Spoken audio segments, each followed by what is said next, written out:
Welcome to Ramana's Eduzone YouTube channel. ఇంకా ఈ ఛానల్ని ఎవరైనా సబ్స్క్రైబ్ చేయకపోతే దయచేసి సబ్స్క్రైబ్ చేసుకోగలరు. మనము ఈ వీడియోలో ఏపీపీఎస్సీ గ్రూప్ 2కి సంబంధించి ప్రిలిమ్స్లో భాగంగా ఇండియన్ సొసైటీలో ఉన్నటువంటి రెండవ చాప్టర్ ఏంటి మనకు మ్యారేజ్, రెండో చాప్టర్ ఏంటి మనకు వివాహం, రెండో చాప్టర్ ఏంటంటే వివాహం. మ్యారేజ్ మీద కొన్ని ప్రాక్టీస్ బిట్స్ను ఎగ్జామినేషన్ పాయింట్ ఆఫ్లో చర్చించుకుందాం. ఇక్కడ మనకు గమనిస్తే మొదటి క్వశ్చన్ చూద్దాం చూడండి. మొదటి క్వశ్చన్ ఏమంటుండు, ఈ క్రింది వాణిలో సరికాని వాక్యం ఏది అంటాడు. సరికాని, సరైనది కాదండి, సరికాని. ఇక్కడ వివాహం ప్రాథమిక సామాజిక సంస్థ, ఎస్ కరెక్ట్ అండి. వివాహం అనేది ప్రాథమిక సామాజిక సంస్థ, ఇది కరెక్ట్. నెక్స్ట్ వివాహం అనేది గౌణ సామాజిక సంస్థ, ఎస్ కాదండి. మన ప్రాథమిక సామాజిక సంస్థ ఏంటంటే ఖచ్చితంగా ఏంటిది గౌణ సామాజిక సంస్థ కాదని అర్థం, ఇది రాంగ్ ఉంది.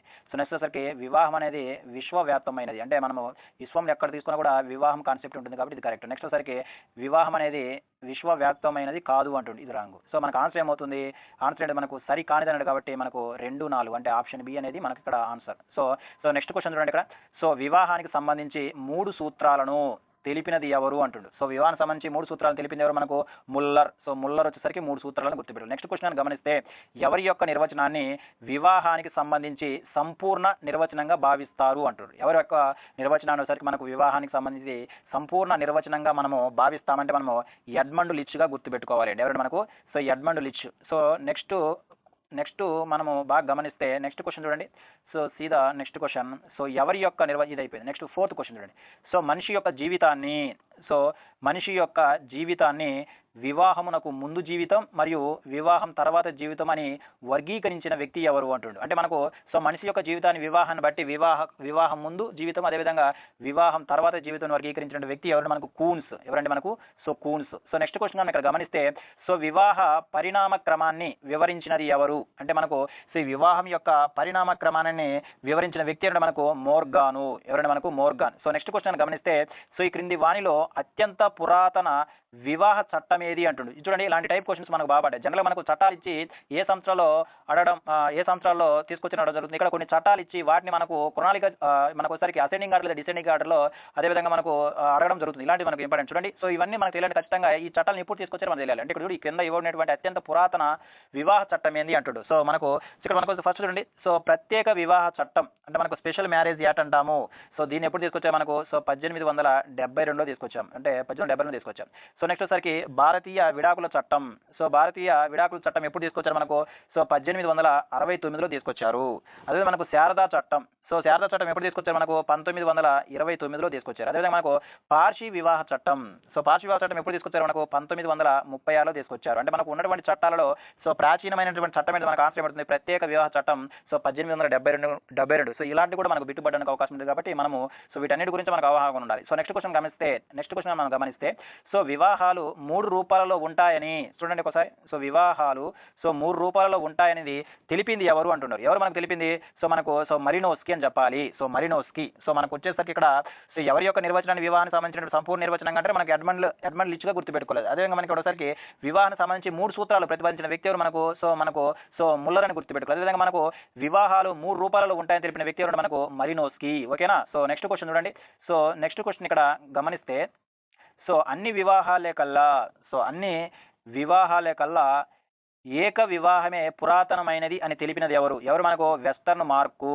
మనకు వివాహాలు ఉంటాయండి. మనకు ఒకసారికి బహు వివాహం ఉంటుంది, అదేవిధంగా మనకు సామూహిక వివాహం ఉంటుంది, అదేవిధంగా మనకు ఏక వివాహం ఉంటుంది. అయితే ఈ వివాహాలన్నింటిలో కల్లా ఏక వివాహమే పురాతనమని చెప్పిన వ్యక్తి ఎవరంటే మనకు ఎవరంటే వెస్టర్న్ మార్కుగా మనం గుర్తుపెట్టుకోవాలి. ఓకేనా. నెక్స్ట్ క్వశ్చన్ ఇక్కడ గమనిస్తే క్రింద వాణిలో ఏ వివాహం రూపం వల్ల జనాభా అతి తీవ్రంగా తగ్గిపోయే అవకాశం ఉంటుంది అంటుంది. ఏంటి మనకి ఇక్కడ ఆన్సర్ ఏమవుతుంది మనకు బహుభర్తత్వము. అయితే మనకి ఇక్కడ జనాభా అనేది జనం రేటు పెరిగే వివాహం ఏంటి మనకు బహుభార్యత్వం. అంటే ఎక్కువ, అంటే ఒక పురుషుడు ఎక్కువ మంది స్త్రీలను వివాహం చేసుకున్న దాన్ని మనం ఏమంటామంటే బహుభార్యత్వం. అంటే ఇక్కడ మన భార్యలు ఎక్కువ కాబట్టి ఆటోమేటిక్ సంతానం కూడా ఎక్కువగా ఉంటుంది. కానీ మనకు ఇక్కడ క్వశ్చన్ ఏమంటాడంటే ఈ క్రింది వాళ్ళ ఏ వివాహ రూపం వల్ల మనకు జనాభా అతి తీవ్రంగా తగ్గిపోతుంది అంటే మనకు బహుభర్తత్వం. అంటే భర్తలు చాలా మంది ఉంటారు కానీ భార్య ఒక్కలే ఉంటుంది కాబట్టి ఇక్కడ మనకు జనాభా అనేది జనాభాని తగ్గిపోతున్నట్టుగా మనం గుర్తుపెట్టుకోవాలి. ఓకే. మనకు సరైన ఆన్సర్ ఏంటి మనకు బహు భర్తత్వం వల్ల మనకు జనాభా అనేది తగ్గిపోతుందని గుర్తుపెట్టుకోవాలి. అదేవిధంగా మనకు సో బహు భార్యత్వం వల్ల మనకు జనం రేటు పెరుగుతుందని మనం గుర్తుపెట్టుకోవాలి. ఓకేనా. సో నెక్స్ట్ క్వశ్చన్ ఇక్కడ గమనిస్తే సో 10వ క్వశ్చన్ చూడండి ఇక్కడ. సో ఈ క్రింది వాణిలో ఏ వివాహ రూపంలో జన్మించిన పిల్లలకు సరైన సో మూర్తిమత్వం కలిగే అవకాశం ఉంటుంది అంటుంటే మనకు అంటే ఈ క్రింద ఇవ్వబడినటువంటి ఏ వివాహ పద్ధతి ద్వారా సో పిల్లలు సో బాగా అనుకూలంగా ఉంటారంటే సో ఏది మనకు ఏక వివాహం వల్ల. ఏక వివాహం ఏంటంది, ఒక భర్త ఒక భార్య. సో ఎప్పటికి కూడా సో వాళ్ళు వచ్చేసరికి ఇంకా ఎవరితో కానీ సో రిలేషన్స్ కానీ అదేవిధంగా ఒక వివాహం ఉండేది అంటే సింగిల్ అంటే ఈ సో మనకు ఏక వివాహం ద్వారా సో పిల్లల యొక్క సో మనకు పిల్లలు సరైన విధంగా పెరుగుతారని మనం గుర్తుపెట్టుకోవాలి. అదేవిధంగా నెక్స్ట్ క్వశ్చన్ ఇక్కడ గమనిస్తే సో నెక్స్ట్ ఏమని చూడండి, సామాజిక తండ్రి చాలా చాలా ఇంపార్టెంట్ అండి బిట్టు. సో ఈ సామాజిక తండ్రి ఇక్కడ మనం బాగా గమనిస్తే సామాజిక తండ్రి అనే ఆచారము ఏ వివాహ రూపం యొక్క ఫలితంగా కనిపించే అవకాశం ఉంటుందంటే మనకి ఇక్కడ సామాజిక తండ్రిని మనం ఐడెంటిఫై చేయడానికి సో అనే సామాజిక కాన్సెప్ట్ ఎక్కడ తీసుకొస్తే మనకు బహుభర్తత్వంలో అంటే ఒక స్త్రీకి సో ఎక్కువ మంది భర్తలు ఉన్నప్పుడు తన పుట్టబోయే బిడ్డ సామాజిక తండ్రిని కనుగొనడానికి సో మనకు ఎక్కడ కనిపిస్తుంది, మనకి ఇది బహుభర్తత్వం కనిపిస్తుంది. ఎక్కడ ఇది మనకు తోడాలు నీలగిరి తోడాలు. సో ఈ నీలగిరి తోడాల కాన్సెప్ట్ ఏంటంటే మనకు బహుభర్తత్వం అంటే ఒక స్త్రీ చాలా మందిని వివాహం చేసుకుంటుంది. అయితే తనకు పుట్టబోయే బిడ్డకు ఎవరు సామాజిక తండ్రి అని తెలుసుకోవడానికి ఒక కాన్సెప్ట్ ఉంటుంది. దాని ఏంటంటే సో అంటే ఆమె సీమంతం రోజున ఎవరైతే అంటే తన ఉన్నటువంటి భర్తలలో ఎవరైతే అతనికి విల్లు మరియు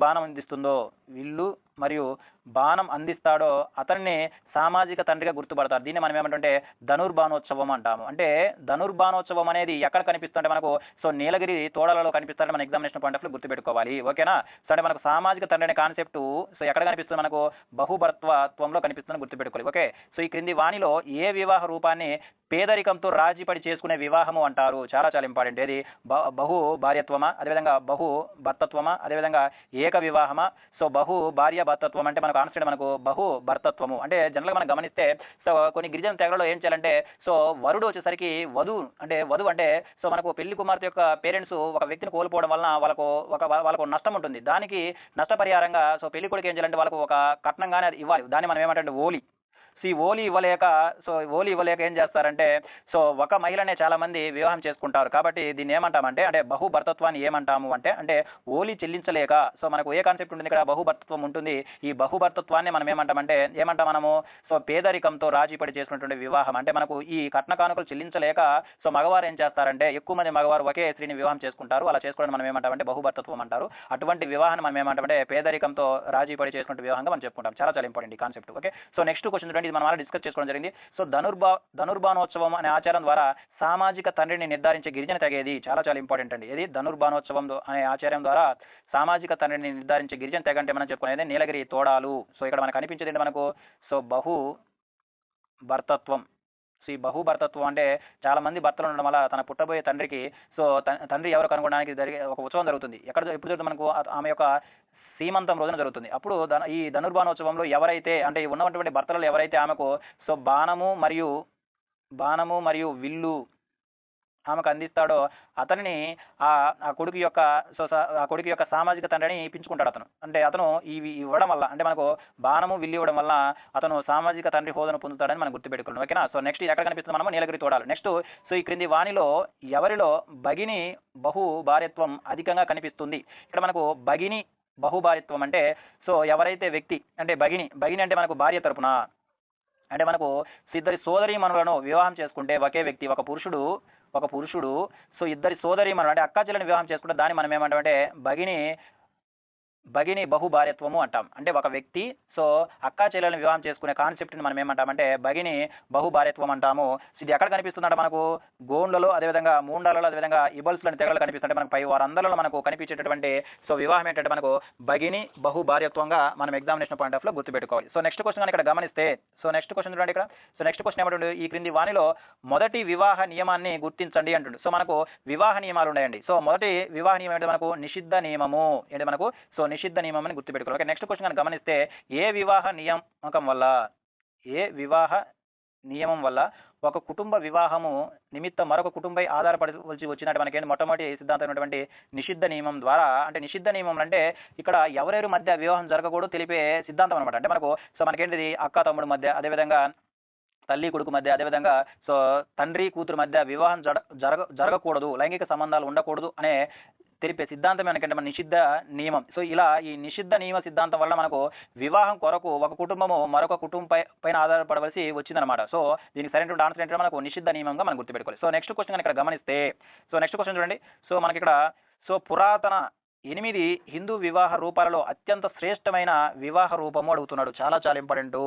సో అత్యంత శ్రేష్టమైన వివాహం ఏంటి మనకు బ్రహ్మ వివాహం అండి. ఏంటి మనకి ఇక్కడ సో బ్రహ్మ వివాహం చూడండి. సో ఇక్కడ మనకు వచ్చేసరికి సో మన పురాణాలలో సో మనకి ఎన్ని బ్రహ్మ వివాహం వచ్చేసరికి అత్యంత శ్రేష్టమైనటువంటి వివాహం మనకు పురాణాల ప్రకారము. సో పురాణాలు ప్రకారము సో మొత్తము ఎన్ని వివాహ పద్ధతులు ఉన్నాయి మనకు హిందువులలో అంటే 8 ఉన్నాయండి. సో ఇందులో మనకు దైవ వివాహము అంటే ఏంటంటే సో ఎవరైతే మనకి యజ్ఞయాగాలు చేసినటువంటి సో బ్రాహ్మణులకు సో దక్షిణగా ఇచ్చేటువంటి వివాహాన్ని మనం తన కూతురిని దక్షిణగా ఇచ్చిన వివాహాన్ని మనం ఏమంటాం దైవ వివాహము అంటాం. హర్ష వివాహం అంటే ఇది కన్యాశుల్క మాదిరిగా అంటే వరుడు సో వధువు యొక్క తల్లిదండ్రులకు సో మనకేంటిది గేదె కానీ ఆవు ఎద్దునిచ్చి అమ్మాయిని వివాహం చేసుకునే పద్ధతి అంటే ఇది ఒక పద్ధతి. సో నెక్స్ట్ మన బ్రహ్మ వివాహం అంటే సో అందరూ మాట్లాడుకొని చేసుకునే వివాహం అంటే మనకు ఇది అరేంజ్డ్ మ్యారేజ్ టైప్ అనమాట. సో అటువంటి వివాహం సరికి బ్రహ్మ వివాహం అంటారు. ఈ బ్రహ్మ వివాహం సరికి సో మనకేంటంటే సో అత్యంత ఉత్తమమైన వివాహంగా మనం చెప్తాం. అదేవిధంగా గాంధర్వ వివాహం అంటే అమ్మాయి అబ్బాయి ఇష్టపడి సో ప్రేమ వివాహం చేసుకోవడం అనమాట. అంటే ప్రజెంట్ జరిగేటువంటి ప్రేమ వివాహాలు అప్పటి గాంధర్వ వివాహాలు అంటే మనకు హిందూ పురాణాలు మొత్తం ఎన్ని రకాల వివాహాల గురించి చెప్తుంటే మనకు 8 రకాల వివాహాల గురించి చెప్తున్నాయి. ఈ వివాహాలపైన మనకు ఎగ్జామినేషన్ పాయింట్ ఆఫ్ లో సో మనకు బిడ్లు రావడానికి ఎక్కువ అవకాశం ఉంటుంది. అయితే ఈ 8 రకాలటువంటి వివాహాలలో అత్యంత నీచమైన వివాహం ఉందండి. అత్యంత నీచమైనటువంటి వివాహం ఏంటిది మనకి ఇక్కడ పైశాచిక వివాహం. ఏ వివాహం అండి? సో పైశాచిక వివాహం. నీచమైన సరికి పైశాచిక వివాహము. సో అత్యంత శ్రేష్టమైనది అది మంచిది ఏంటంటే బ్రహ్మ వివాహం. ఈ పైశాచిక వివాహం అంటే ఏం లేదండి అమ్మాయి నిద్రపోతున్నప్పుడు సో అదేవిధంగా సో నిద్రపోతున్నప్పుడు పెళ్లి చేసుకోవడానికి మనం ఏమంటామంటే పైశాచిక వివాహం అంటాం. ఇది అత్యంత నీచమైన వివాహంగా మనం చెప్పవచ్చు. సో ఇదనమాట. ఓకే. సో నెక్స్ట్ క్వశ్చన్ కనుక గమనిస్తే వివాహ పద్ధతులు దాని దాగినటువంటి అంతర్లీన అంశం గురించి ఇవ్వడం జరిగింది. ఇక్కడ సో బ్రహ్మ వివాహంలో మనం ఏం చేస్తాము కన్యను దానం ఇస్తాం. నెక్స్ట్ వచ్చరికి దైవ వివాహంలో ఏముంటుంది మనకు సో దైవ వివాహం దక్షిణకి ఇస్తాం. అంటే మనకు సో ఎవరైతే మనకు యజ్ఞయాగాలు చేసినటువంటి బ్రాహ్మణుడికి దక్షిణగా మనం కూతురించి వివాహం చేస్తే దాన్ని ఏమంటారంటే దైవ వివాహం అంటాం. హర్ష వివాహం అంటే మనకు హర్ష వివాహం సరికి కృతజ్ఞత అంటే మనకు సో వధువు తల్లిదండ్రులకు సో మనకు ఆవును కానీ సో ఎద్దును కానీ ఇచ్చి వివాహం చేసుకుంటాడు. అదేవిధంగా మనకు ప్రజాపత్య వివాహం అంటే ఎటువంటి కన్యాశుల్కం అదేవిధంగా ఎటువంటి వరకట్నం లేకుండా ఆదర్శంగా జరిగిన వివాహాన్ని మనం ఏమంటామంటే ప్రజాపత్య వివాహం అంటామని గుర్తుపెట్టుకోవాలి. ఇవి మనకు ఇక్కడ ఆన్సర్ ఏమో చెప్పండి. So A B C D first answer correct. Next కానీ గమనిస్తే సో నెక్స్ట్ చూద్దాం చూడండి. సో ఒకవైపు ఏమిచ్చాడు జతపత్రం ఇచ్చాడు చూడండి. సో బహుభార్యత్వం. సో బహుభార్యత్వం అంటే ఒక వివాహం యొక్క రూపం అనమాట. ఏంటి మనకు వివాహం యొక్క రూపంగా మనం గుర్తుపెట్టాలి. అదేవిధంగా వరకట్నం అంటే ఏంటంటే సో వరకట్నం అంటే మనకు సో వివాహ చెల్లింపుకు ఎగ్జాంపుల్. అదేవిధంగా మనకు కన్యాదానం అంటే ఏంటిది ఇది ఒక ఆచార్యంగా మనం గుర్తుపెట్టాలి. అదేవిధంగా మనకు ఒకసారికి అంతర్వివాహం అంటే మనకు వివాహ నియమంగా గుర్తుపెట్టుకోవాలి. అంటే మనకు సో ఫస్ట్ డి లాస్ట్ ఏ. సో డిఏ ఏది చూడండి ఒకసారి డి ఇది సరైనటువంటి ఆన్సర్. ఓకేనా. సో నెక్స్ట్ క్వశ్చన్ మనం ఇక్కడ గమనిస్తే నెక్స్ట్ క్వశ్చన్ చూడండి. నెక్స్ట్ 20 క్వశ్చన్ చూద్దాం చూడండి. నెక్స్ట్ క్వశ్చన్ ఏమంటున్నాడు సో 3 ప్రధాన హిందూ వివాహ లక్ష్యాలను తెలిపిన వారు ఎవరు అంటాడు. ఎవరు మనకు కపాడియా. సో ఈ కపాడి వచ్చేసరికి సో హిందూ వివాహ లక్షణాలు మూడు ప్రధాన హిందూ వివాహ లక్షణాలు తెలిపిన వ్యక్తిగా మనం గుర్తుపెట్టుకోవాలి. ఓకే. నెక్స్ట్ సో హిందూ వివాహ లక్ష్యాలలో అత్యుత్తమైనటువంటి లక్ష్యం ఏది మనకి ఇక్కడ ధర్మ అనేది హిందూ వివాహ లక్ష్యాలు ఉన్నటువంటి అత్యుత్తమైన లక్ష్యంగా మనం గుర్తుపెట్టుకోవాలి. సో నెక్స్ట్ క్వశ్చన్ గమనిస్తే సో నెక్స్ట్ క్వశ్చన్ చూడండి. ఇక్కడ సో నెక్స్ట్ క్వశ్చన్ చూడండి ఒకసారి జీవిత భాగస్వామికి సంబంధించి ఈ క్రింది అంశాలను సరిగ్గా జతపరచండి అంటుంది. జీవిత భాగస్వామికి సంబంధించి ఈ క్రింది అంశాలను సరిగ్గా జతపరచండి అంటే సేవ. సో సేవ ద్వారా సో మన జీవిత భాగస్వామి ఎంచుకునే వాళ్ళు ఎవరైతే మనకు బైగాలని గుర్తుపెట్టుకోవాలి. అదే మనకు వినిమయం అదే కొండ మార్పిడి అంటాం. ఈ కాన్సెప్ట్ ఎక్కడ కనబడుతుంది ఉల్లాటంలో కనబడుతుంది. అదేవిధంగా మనకు ఒకసారి పరీక్ష అంటే సో పెళ్లి కొడుకును పెళ్లి కుమార్తె తల్లిదండ్రులు తన ఇంట్లో ఉంచుకునే వాళ్ళ గుణగణాలను గమనించి దాన్ని ఎక్కడ కనిపిస్తుంది మనకు నాగాలు కనిపిస్తుంది. అదేవిధంగా అపహరణ అంటే ఎత్తుకొని పోవడం కిడ్నాప్ చేసి సో పెళ్లి చేసుకోవడం మీద ఎక్కడ కనిపిస్తుంది మనకు కుకీలలో కనిపిస్తుంది గుర్తుపెట్టాలి. మనకు సో 1కి డి. సో మనకు డి ఎక్కడ ఉంది మనకు డి ఇది కరెక్ట్ అయిన ఆన్సర్. ఓకేనా. సో నెక్స్ట్ క్వశ్చన్ గమనిస్తే ఈ క్రింది ఏ విధానంలో కాబోయే పెళ్లి కూతురు క్రియాశీలక పాత్రను వహిస్తుంది. ఇవన్నీ కూడా వివాహ పద్ధతులు అండి. ఎక్కడ మనకు సో ఆనాహుతం. ఈ ఆనాహుతం అంటే ఏం చేస్తుందంటే సో వధువు ఏం చేస్తుంది తనకు నచ్చినటువంటి కుమార్ ఇంటి దగ్గరికి వెళ్ళి సో మనకు ధర్నా చేసేలా పెళ్లి చేసుకుంటుంది. కాబట్టి ఇక్కడ సో పెళ్లి కూతురు యొక్క క్రియాశీలత ఉంటుందన్నమాట. ఓకేనా. సో ఇది ఇంపార్టెంట్. నెక్స్ట్ పరీక్ష అంటే ఏంటంటే సో ఈ పెళ్లి కుమార్తె యొక్క తల్లిదండ్రులు పెళ్లి కుమార్ ఏదో ఒక పరీక్ష పెట్టి అంటే ఉట్టుకుట్లు అంటే అలాంటి పెట్టి పెళ్లి చేసుకుంటుంది. ఇది ఒక జీవిత భాగస్వామి ఎన్నుకునే పద్ధతి అనమాట. నెక్స్ట్ ఒకసారికి అపహరణ అంటే ఏంటంటే సో కిడ్నాప్ చేసి పెళ్లి చేసుకోవడం అనమాట. నెక్స్ట్ ఒకసారికి పలాయనం అంటే వధువు వారు ఇద్దరు ఇష్టపడి ఇద్దరు లేచిపోయి పెళ్లి చేసుకోవడాన్ని మనం ఏమంటామంటే సో పలాయనం అంటాం. ఇవన్నీ కూడా మనకు వివాహం యొక్క రకాలు. ఓకే. ఇక్కడైతే మనకు ఈ ఆనాహుతంలో సరికి ఎవరి యొక్క క్రియాశీలత ఎక్కువగా ఉంటుంది మనకి పెళ్లి కుమార్తెని గుర్తుపెట్టుకోవాలి. ఓకేనా. సో నెక్స్ట్ క్వశ్చన్ చూడండి. సో నెక్స్ట్ వచ్చేసరికి ఆచార పరిగ్రహణం ఆచరించే చూడండి ఇక్కడ చూడండి ఆచార పరిగ్రహణం ఆచరించే తెగను గుర్తించండి అంటుండు. ఎక్కడ మనకు ఇక్కడ సో ఇక్కడ ఒకసారి మనకి ఎక్కడ కనిపిస్తుంది అంటే మనకు గరియాలలో కనిపిస్తుంది ఈ కాన్సెప్ట్. సో ఈ కాన్సెప్ట్ ఎక్కడ కనిపిస్తుంది మనకు సో గరియాల్ అని తెగలో ఒకసారికి మనకు ఈ కాన్సెప్ట్ కనిపిస్తుందని మనం గుర్తుపెట్టుకోవాలి గరియాలు. ఓకేనా. సో నెక్స్ట్ క్వశ్చన్ చూడండి. ఇస్లాం వివాహ వ్యవస్థకు సంబంధించి ఈ క్రింది అంశాలను సరిగ్గా జతపరచండి అంటుండు. సో మనం వివాహం అనే కాన్సెప్ట్ చదివినప్పుడు అన్ని మతాలలో జరిగే వివాహ పద్ధతులపైన మనకు బాగా అవగాహన ఉండాలి. ఎందుకంటే వాటిపైన కూడా మనకు ఎగ్జామినేషన్ పాయింట్ ఆఫ్ లో బిట్లు రావడానికి అవకాశం ఉంటుంది. కాబట్టి సో మనం ఏంటిది సో ఇస్లాం పద్ధతిలో మనకు వివాహం ఎలా జరుగుతుంది, క్రైస్తవ పద్ధతులు ఎలా జరుగుతుంది, సో ఓకే అదేవిధంగా మనకు జైనిజం ఎలా జరుగుతుంది, సో ఇవన్నీ క్రిస్టియన్లు ఎలా జరుగుతుంది, ఇవన్నీ కూడా మనం గుర్తుపెట్టుకోవాలి. ఓకేనా. ఇక్కడ ఏమంటాడంటే సో ఇస్లాం వివాహ వ్యవస్థకు సంబంధించి క్రింది అంశాలను జతపరచండి అంటున్నాడు. సో మూత వివాహం, ఈ మూత వివాహం అనేది ఏంటంటే తాత్కాలిక వివాహం అంటే మనకి ఎందుకు ఒకటికి డి. సో నెక్స్ట్ వచ్చి పాషిత్ వివాహం. ఈ పాషిత్ వివాహం అంటే అపసవ్య వివాహం అంటే తప్పులతో కూడుకున్నటువంటి వివాహం అనమాట. నెక్స్ట్ వచ్చరికి బాతిల్ వివాహము. సో ఈ బాతిల్ వివాహం అంటే మనకు చెల్లని వివాహాన్ని మనం ఏమంటామంటే బాతిల్ వివాహం అంటాం. అదేవిధంగా కిఫా వివాహం అంటే లేచిపోయి వివాహం చేసుకోవడం. సో ఇవన్నీ కూడా మనకు ఇస్లాం వివాహ వ్యవస్థ సంబంధించిన అంశాలుగా మనం గుర్తుపెట్టుకున్నాం. ఓకేనా. సో నెక్స్ట్ క్వశ్చన్ చూడండి ఇక్కడ. సో నెక్స్ట్ క్వశ్చన్ ఏమంటే ఇది చట్టం అండి. దీన్ని మనం ట్రిపుల్ తలాక్ యాక్ట్ అంటాము. దీంట్లో సంబంధించి మనకి ఇవ్వడం జరిగింది. చూడండి. సో వివాహిత ముస్లిం మహిళా హక్కుల పరిరక్షణ చట్టం 2019కి ప్రకారం సరైన దాన్ని గుర్తించండి. దీన్ని మనం ఏమంటామంటే సో మనము ట్రిపుల్ తలాక్ యాక్ట్ అంటాం. ట్రిపుల్ తలాక్ యాక్ట్ ఎప్పుడు వచ్చింది మనకు రీసెంట్గా వచ్చింది 2019లో. ఇది ముస్లింకు సంబంధించింది అనమాట. ఇక్కడ ఇదేమంటాడు సెక్షన్ 3 ప్రకారము తలాక్ ఈ బిదాతుని నిషేధించింది. అదేవిధంగా సెక్షన్ 2 ప్రకారము తలాక్ ఈ అసహని నిషేధించింది. సో ఇది రాంగ్ అండి. నెక్స్ట్ వచ్చరికి తలాక్ ఈ అసన్ని నిషేధించడం జరిగింది. ఇది రాంగ్. సో ఇది రాంగ్ అంటే మన కరెక్ట్ ఆన్సర్ ఏంటంటే మనకు సెక్షన్ 3 ప్రకారము తలాక్ ఈ కిదాతును నిషేధించడం జరిగింది. సో ఈ తలాక్ ఈ కిదాత్ ఏంటంటే 3 సార్లు తలాక్ అని చెప్పి మనకు విడాకులు తీసుకునే పద్ధతిని వచ్చేసరికి ఈ 2019 తీసుకొచ్చినటువంటి ట్రిపుల్ తలాక్ యాక్ట్ అనేది నిషేధించిందిగా మనం గుర్తుపెట్టుకోవాలి. ఓకేనా. సో నెక్స్ట్ క్వశ్చన్ కానీ గమనిస్తే చూడండి ఇక్కడ. సో నెక్స్ట్ క్వశ్చన్ చూడండి 27వ క్వశ్చన్ గమనిస్తే ఈ 20వ క్వశ్చన్ దేని గురించి చెప్తుంది చూడండి. ఒక వివాహ పద్ధతి గురించి చెప్తుంది అనమాట. ఏ వివాహ పద్ధతితో మనం ఒకసారి చూద్దాం. ఒకసారి మనము ఇచ్చినటువంటి స్టేట్మెంట్ కానీ మనం చదివితే ఇక్కడ ఏమన్నాడు చూడండి. సో చూడండి ఇక్కడ. సో మేము మా శత్రువులను వివాహం ఆడుతాము మరియు మాతో పోట్లాడిన వారిని ఓడించి సో వారింటి ఆడపిల్లలను వివాహం ఆడుతాం అనే వాక్యాలను ఈ క్రింది వారిలో దేనికి అన్వయించవచ్చు అంటుండు. సో దేనికి అన్వయించవచ్చు అంటే మనకి ఇక్కడ ఏంది అపహరణ అంటే ఇది అపహరణ. సో అపహరణ అంటే మనకు కిడ్నాప్ చేసి పెళ్లి చేసుకోవడం అంటే మనకు సో కిడ్నాప్ చేసి పెళ్లి చేసుకోవడం. సో ఇది సరైనటువంటి ఆన్సర్. ఓకేనా. సో నెక్స్ట్ వచ్చేసరికి ఈ చూద్దాం చూడండి. ఒకసారి చట్టాలు ఇవ్వడం జరిగింది. ఈ క్రింది వారిని సరిగా జతపరచండి అంటుండు. సో జతపరచండి అంటే ఇక్కడ ఏమంటుందండి వివాహ వయసు. సో వివాహ వయసు వచ్చేసరికి ఎక్కడ మనకు 1929లో తీసుకొచ్చినటువంటి ఇప్పుడు దీన్ని మనం ఏమంటామంటే శారదా యాట అంటాము. ఈ శారదా యాట ద్వారా సో మొట్టమొదటిసారిగా సో వధువుకి ఎన్ని సంవత్సరాలు ఉండాలి పెళ్లి చేసుకోవడం, అదేవిధంగా సో వరుడికి ఎన్ని సంవత్సరాలు ఉండాలి అంటే మనకు మొట్టమొదటిసారిగా సో వివాహ వయసు నిర్ధారించిన చట్టమే మనకు 1929లో తీసుకొచ్చినటువంటి శారదా చట్టంగా మనం గుర్తుపెట్టుకోవాలి. ఓకేనా. నెక్స్ట్ వచ్చరికి వివాహ చెల్లింపు.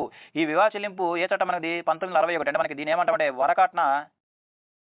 వరకట్న నిషేధ చట్టం ఎప్పుడు తీసుకొచ్చిన 1961లో తీసుకొచ్చినటువంటి ఈ చట్టం ఇది వివాహ చెల్లింపుల గురించి తెలియజేస్తుంది అనమాట. నెక్స్ట్ విడాకు హక్కుల చట్టం ఇది ఎప్పుడు తీసుకొచ్చి మనకు ట్రిపుల్ తలాక్ యాక్ట్ సంబంధించింది. నెక్స్ట్ సో వైవాహిక జీవిత వివాదాలు. సో దీన్ని ఏమంటామంటే మనకు 2005లో తీసుకొచ్చినటువంటి గృహహింస నిరోధక చట్టం. గృహహింస నిరోధక చట్టం. ఈ గృహహింస నిరోధక చట్టం దేనికి సంబంధించింది వైవాహిక జీవిత వివాదాలకు సంబంధించింది. అదే ట్రిపుల్ తలాక్ యాక్ట్ 2019 తీసుకొచ్చింది విడాకు హక్కులకు సంబంధించింది. అదేవిధంగా మనకు వివాహ చెల్లింపులు చట్టం వచ్చరికి 1965 వరకట్న నిషేధ చట్టము. అదేవిధంగా వివాహ వయసు గురించి తెలియజేసిన చట్టం మనకు శారదా యాక్ట్ అని గుర్తుపెట్టుకోవాలి. అంటే మనకు ABCD. ఓకే ఇది కరెక్ట్. సో నెక్స్ట్ క్వశ్చన్ మనం గమనిస్తే సో నెక్స్ట్ క్వశ్చన్ చూద్దాం చూడండి. సో నెక్స్ట్ క్వశ్చన్ వచ్చరికి హిందూ వివాహ చట్టానికి సంబంధించి ఈ క్రింది అంశాలను సరిగా జతపరచండి అంటుండే. మనకు సో ఇంత డెప్త్ అడగకపోవచ్చు కానీ ఒకసారి మనం చూద్దాం. అంటే మనకి ఇక్కడ హిందూ వివాహ చట్టం ఎప్పుడు తీసుకొచ్చాడు మనకు 1955లో తీసుకొచ్చాడు. అయితే ఈ 1955లో తీసుకొచ్చినటువంటి హిందూ వివాహ చట్టం యొక్క సెక్షన్ గురించి అడుగుతున్నాడు. మనకు సెక్షన్ 5 దేని గురించి తెలియజేస్తుంట సో వివాహానికి సంబంధించిన అర్హతల గురించి తెలియజేస్తుంది. అదేవిధంగా మనకు సెక్షన్ 8 వచ్చరికి మనకు వివాహ రిజిస్ట్రేషన్ గురించి తెలియజేస్తుంది. అదేవిధంగా సెక్షన్ 11 వచ్చరికి మనకి ఏంటంటే వివాహ రద్దు కారణాల గురించి తెలియజేస్తుంది. అదేవిధంగా సెక్షన్ 13 వచ్చరికి ఏంటంటే విడాకులకు సహేతుకమైనటువంటి కారణాల గురించి తెలియజేస్తుంది. అంటే మనకు ఆన్సర్ ఏమవుతుంది ABCD అవుతుంది మనం గుర్తుపెట్టుకోవాలి. ఓకేనా. సో ఇది మనకు సో 1955లో తీసుకొచ్చినటువంటి హిందూ వివాహ చట్టానికి సంబంధించిన సెక్షన్ వివరాలు. ఓకేనా. సో నెక్స్ట్ క్వశ్చన్ చూద్దాం చూడండి. సో నెక్స్ట్ క్వశ్చన్ ఒకసారి గమనిస్తే సో నెక్స్ట్ ఈ క్రింది వాణిలో వివాహ పరిణామ క్రమానికి సంబంధించిన సరైన క్రమంలో ఉన్నదాన్ని గుర్తించండి. సో మొత్తం మనకు ఓకే స్వైరీతం, నెక్స్ట్ సామూహిక వికం, నెక్స్ట్ బహువ్యం, చిట్ట మనకు ఇది కరెక్ట్ ఆర్డర్ అనమాట. ఓకేనా. సో ఇది ఇంపార్టెంట్. సో నెక్స్ట్ కానీ మనం గమనిస్తే సో నెక్స్ట్ చూడండి. సో ఇది చూడండి మనకు సో ఈ క్రింది వాణిలో సరైన కాలక్రమంలో అమర్చిన దాన్ని గుర్తించండి అంటాడు. అంటే మనకి ఇక్కడ చట్టాలు ఇచ్చారు. ఈ చట్టాల్లో సరైన కాలక్రమం అంటే తక్కువ నుంచి ఎక్కువ కావచ్చు, ఎక్కువ నుంచి తక్కువ కావచ్చు, ఏ విధంగా అమర్చాడో చూడండి. చూడండి మనకు ప్రత్యేక వివాహ చట్టం ఎప్పుడు వచ్చింది మనకు 1872లో వచ్చింది. సో నెక్స్ట్ వచ్చరికి హిందూ వివాహ చట్టం ఇది ఎప్పుడు వచ్చింది మనకు సో సో నెక్స్ట్ ఏంది శారదా యాక్ట్. ఇది ఎప్పుడు వచ్చింది మనకు 1929. నెక్స్ట్ వచ్చేసరికి హిందూ వివాహ చట్టము. ఈ హిందూ వివాహ చట్టం ఎప్పుడు వచ్చింది మనకు 1955లో వచ్చింది. సో బాల్య వివాహ నిషేధ చట్టం. సో ఈ బాల్య వివాహ నిషేధ చట్టం ఎప్పుడు వచ్చింది మనకు 2006లో వచ్చింది. అంటే మనకేంది తక్కువ నుంచి ఎక్కువ తీసుకెళ్ళి. నెక్స్ట్ ఇది చూద్దాం. ఇది కరెక్ట్‌గానే ఉంది. సో నెక్స్ట్ చూద్దాం ప్రత్యేక వివాహ చట్టం ఎప్పుడు వచ్చింది మనకు. సో ప్రత్యేక వివాహ చట్టం ఎప్పుడు వచ్చింది మనకు 1872లో వచ్చింది. సో నాకు హిందూ వివాహ చట్టం ఎప్పుడు వచ్చింది మనకు. హిందూ వివాహ చట్టం వచ్చేసరికి 1955లో వచ్చింది. శారదా యాక్ట్ ఎప్పుడు వచ్చింది 1929లో వచ్చింది. సో నెక్స్ట్ వచ్చేసరికి బాల్య వివాహ నిషేధ చట్టం ఎప్పుడు వచ్చింది మనకు 2006లో వచ్చింది. ఇది తప్పింది కాబట్టి రాంగ్. సో నెక్స్ట్ వచ్చేసరికి చూడండి ఇది కూడా రాంగ్. ఇది కూడా రాంగే. సో ఇది కూడా రాంగ్. అంటే మనకు సరైనటువంటి ఆర్డర్ ఏంటంటే మనకు సో 1872, 1929, 1955, 2006. సో ఈ విధంగా మనకు చట్టాలపైన కూడా మనకు సో బిట్లు పడడానికి అవకాశం ఉంటుంది కాబట్టి మనము వివాహం గురించి ఉన్నటువంటి చట్టాలు భారతదేశంలో ఉన్నటువంటి వివాహం గురించి ఉన్నటువంటి చట్టాలు కూడా మనం ఎగ్జామినేషన్ పాయింట్ ఆఫ్లో చదువుకోవాలి. ఇవి మనకు సో ఇండియన్ సొసైటీకి సంబంధించి వివాహానికి సంబంధించినటువంటి కొన్ని ముఖ్యమైన ప్రశ్నలు. సో వచ్చే వీడియోలో ఇంకొక టాపిక్ గురించి మనం ఎగ్జామినేషన్ పాయింట్ ఆఫ్లో చర్చించుకుందాం. ఇంతవరకు చూసినందుకు ధన్యవాదాలు.